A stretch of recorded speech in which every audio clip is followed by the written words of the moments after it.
تحریک لبیک پاکستان کے امیر علامہ حافظ سعد حسین رضوی صاحب رہائی کے بعد کافی لوگوں سے بات چیت کر چکے ہیں. آج ایکسکلوسیولی جمیل فاروقی آفیشیل پر ہمارے ساتھ موجود ہوں گے اس ون آن ون گفتگو میں. علامہ سعد حسین رضوی صاحب، السلام علیکم ورحمۃ اللہ وبرکاتہ. جی وعلیکم السلام. فاروق بھائی کیسے ہیں آپ؟ خیریت سے ہیں؟ بہت بہت شکریہ، بہت بہت شکریہ. علامہ صاحب، سب سے پہلے تو آپ کو بہت بہت مبارکباد. آپ رہا ہو کے واپس آئے اور علامہ خادم حسین رضوی صاحب کے عرس مبارک میں آپ نے باقاعدہ طور پر شرکت بھی کی ہے. اور جس وقت آپ پابند سلاسل تھے، میں نے اس وقت ہی کہہ دیا تھا کہ یہ 19 تاریخ سے ایک آدھ دن پہلے یا چند گھنٹے پہلے ہی ممکن ہو پائے گا جو صورتحال بن پا رہی تھی. تو سب سے پہلے یہ بتائیے کہ آپ کی طبیعت صحت کیسی ہے اور آپ اپنے کارکنان میں آ کر کیسا محسوس کر رہے ہیں؟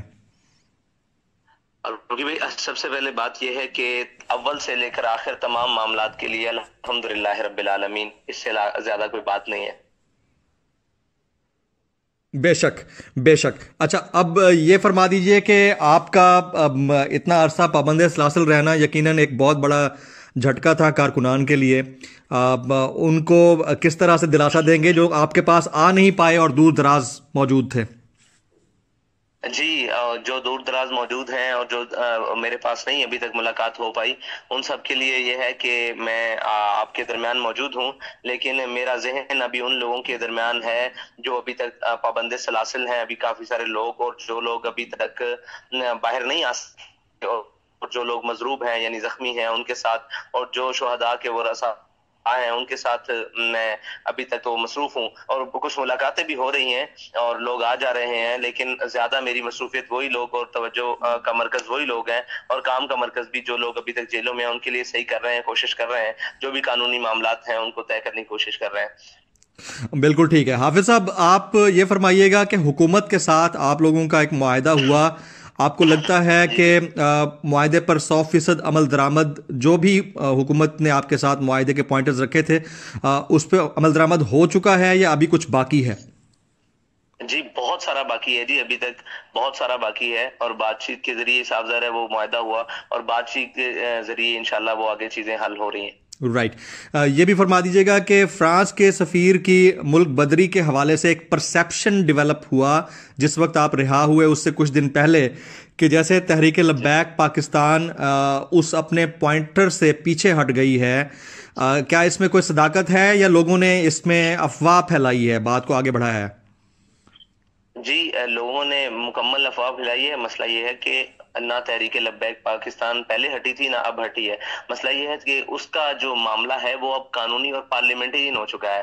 اب تو وہ سارے پارلیمنٹ کے افراد کے اوپر ذمہ داری آ چکی ہے جن کو پوری قوم نے اعتماد دے کر پارلیمنٹ میں بھیجا ہے. وہ 33 قوانین تو پاس کروا رہے ہیں، وہ سارے کام تو کر رہے ہیں، اور وہ کہہ رہے ہیں کہ ہم یہ کر رہے ہیں وہ کر رہے ہیں، اور زبردستی اپوزیشن بھی زور لگا رہی ہے کہ وہ نہ پاس ہوں. لیکن ایک قانون ناموس رسالت کا ہے، اور ناموس رسالت حضور سید عالم صلی اللہ علیہ وسلم کی ناموس اور عزت کے لیے ہے، جو متقاضی ہے تمام اس امت کے ترجمانی کے لیے. اور وہ تقاضا کر رہا ہے کہ تمام پارلیمنٹیرین اس میں یک آواز ہو کر اس کے اوپر آواز دیں اور اس کو سامنے پیش کریں. اس میں بددیانتی کا جو عنصر ہے وہ اپوزیشن کی طرف سے بھی اتنا ہی ہے جتنا حکمران جماعت کی طرف سے ہے. اور یہ اس میں کوئی بھی ہمیں ابھی تک اخلاص نظر نہیں آ رہا جانبین سے کہ کوئی بھی مخلص ہو وہ ناموس رسالت کے مسئلے کو آگے عالمی سطح پر. کہا تو جاتا ہے کہ ہم عالمی سطح پر بات کرنا چاہتے ہیں. بھائی عالمی فورم تو علیحدہ بات، تم اپنی پارلیمنٹ میں اس بل کو پیش کر کے اس کے اوپر فیصلہ تو کرواؤ. بالکل درست، تو یہ 100% درست. جی، تو یہ دیکھیں، یہ معاملہ جو ہے یہ اب ہم جو عوام اور لوگوں اور عاشقان رسول کا تھا، انہوں نے اب ملک کے ذمہ داران جو سب سے ذمہ داران ہیں ایوان بالا کے سپورٹ کر دیا ہے کہ آپ لوگ فیصلہ کریں. قوم کا فیصلہ تو یہ ہے، اس کے لیے جانیں بھی دی گئی ہیں، اس کے لیے ایک ہر طرح سے جو بھی سختیاں تکلیفیں مشکلات تھیں وہ اٹھائی گئی ہیں. بھائی اب آپ کے لوگوں کے سپورٹ کیا گیا ہے، صرف آپ کے کانوں تک یہ آواز پہنچانے کے لیے ہم نے اتنی قربانیاں دی ہیں. تو یار آپ ایک پارلیمنٹ کی ممبرشپ کے لیے، ایک وزارت کے لیے، ایک جناب کچھ بھی ایک ٹی اے ڈی اے کے لیے آپ رکے ہوئے ہیں ابھی تک. حضور سید عالم صلی اللہ علیہ وسلم کی عزت و ناموس کے ایک بل کے اوپر فیصلہ کرنے کے لیے. تو یہ سارا اب ان لوگ ذمہ داران پر ہے جن کے ذمہ یہ کام آ چکا ہے. اگر وہ نااہلی اور کریں گے تو قوم کے سامنے یہ فیصلہ ہوگا اور قوم ان کو جوتے مارے گی اگلے سارے معاملات میں کہ تم کون لوگ تھے جنہیں ہم نے ایک مسئلہ کہا تھا بیک آواز ہو کر پوری قوم نے کہ بھئی یہ ہمارا مسئلہ حل کر دو, اس کے اوپر فیصلہ کر دو. فیصلہ جو بھی آئے تم سوچ سمجھ کے فیصلہ کرو کہ آئندہ کے بعد نہ ملک میں ایسے حالات پیدا ہو سکیں نہ کچھ بھی ہو, تاکہ جب بھی کوئی کسی ملک میں ایسا کوئی معاملہ ہو تو ہمیں نہ احتجاج کی ضرورت پڑے, قانون موجود ہو, اس قانون کے تحت چیزیں چلتی رہیں. تو ہم نے قانون کا رستہ ان تمام ذمہ داران کو دے دیا ہے اور ان کے ہاتھ میں ہے کہ یہ اب ناموس رسالت کے مسئلے کو کہاں لاتے جاتے ہیں. ہمیں کہتے ہیں کہ ہم عالمی عدالت میں اور عالمی ایوانوں میں ہم یہ بات اٹھائیں گے. بھائی اپنے ملک میں ایک آواز اٹھا دو, اس کا فائدہ انشاءاللہ پوری امت مسلمہ کے لیے ہوگا. اب حافظ صاحب میں بڑا امپورٹنٹ آپ سے سوال پوچھنے جا رہا ہوں اور مجھے آپ سے تفصیلی اس کا جواب چاہیے. دیکھیں, ایک ہوتی ہے حکومت وقت اور ایک ہوتی ہے کسی اپنے بندے کی ذاتی خواہش. I'm talking about Fawad Chaudhry صاحب. جس وقت آپ ریلیز ہوئے ہیں اس کے بعد فواد چودھری صاحب نے ایک تقریب سے خطاب کیا اور انہوں نے اس میں کہا کہ ریاست نے ایک ٹیررسٹ گروپ کے سامنے گھٹنے ٹیک دیے ہیں, اور دوسری طرف حکومت آپ سے معاہدے کے اوپر عمل درآمد کرواتے ہوئے آپ کو ریلیز کر رہی تھی. اب ایک بندے کی اپنی یہ خواہش نظر آتی ہے آپ کو, یا فواد چودھری صاحب کا یہ وتیرہ نظر آتا ہے کہ وہ ابھی تک ایڈمٹ ہی نہیں کر پا رہے کہ تحریک لبیک پاکستان کے نام کے سامنے سے کالعدم کا لفظ ہٹا دیا گیا ہے, وہ اب باقاعدہ ایک سیاسی جماعت کا سٹیٹس رکھتی ہے جیسے پہلے رکھتی تھی.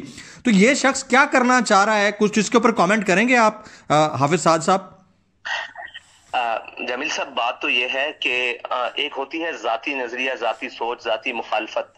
یہ جو فواد چودھری ہے نا, یہ ان سب چیزوں سے بالا ہے. یہ کسی بیرونی ایجنڈے پر ہیں جو ملک میں سکون اور چیزیں کو صحیح طرف امنی اور بدامنی کو ختم نہیں کرنا چاہتے. یہ چاہتے ہیں کہ کسی نہ کسی طریقے سے قوم اور حکومت اور ریاست آپس میں دست و گریبان رہے. دیکھیں, آپ نے انہوں نے ایک بڑا نا عجیب الفاظ استعمال کیا ہے کہ ریاست پیچھے ہٹی ہے. بھائی ریاست پیچھے نہیں ہٹی, نہ حکومت. ہمارا یہ مقصد تھا کہ حکومت کو پیچھے ہٹانا. تم خود حکومت میں ہو, تم یہ الفاظ کیوں نہیں استعمال کرتے کہ حکومت پیچھے ہٹی ہے؟